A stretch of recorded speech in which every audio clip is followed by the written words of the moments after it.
This 2-minute video explain about conditional debugging in JavaScript. We will learn with practical examples, so watch till end. We will learn about what is conditional debugging, why we need it, and how to use it. Let's start. So what is conditional debugging? The answer to this simple question is when we need to debug the code only on some specific condition is called conditional debugging. Because it is condition-based. Why we need conditional debugging? We need to apply conditional debugging because sometimes there are a lot of code or looping and most of the time consumed in debugging each line or iteration of code, so a lot of time wasted in debugging code. To solve this issue, we can apply some condition on debug checkpoint so that we can reduce the time consumed in debugging and we do not have to go the whole looping process.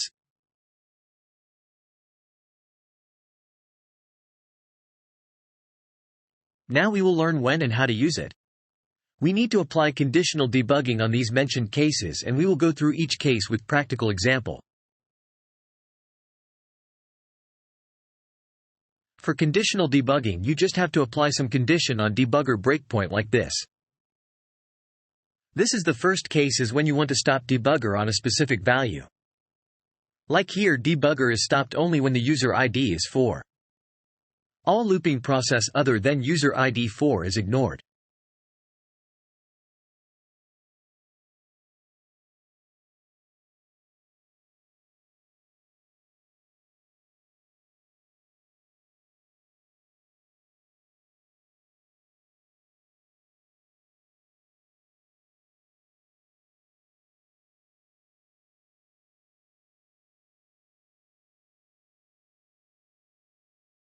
So that was first case, and second case is when you want to stop on breakpoint if a specific condition meets in code. Like here, the debugger will be stopped only if user ID is greater than 5.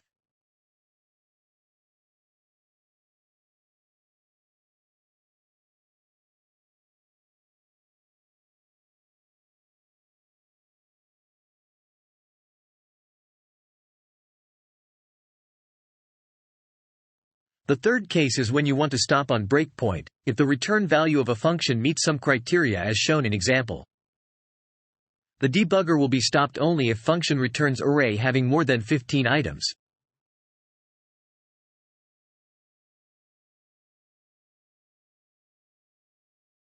Thank you. So that was all for this topic. Hope you find this tutorial simple and useful. Let us know by commenting.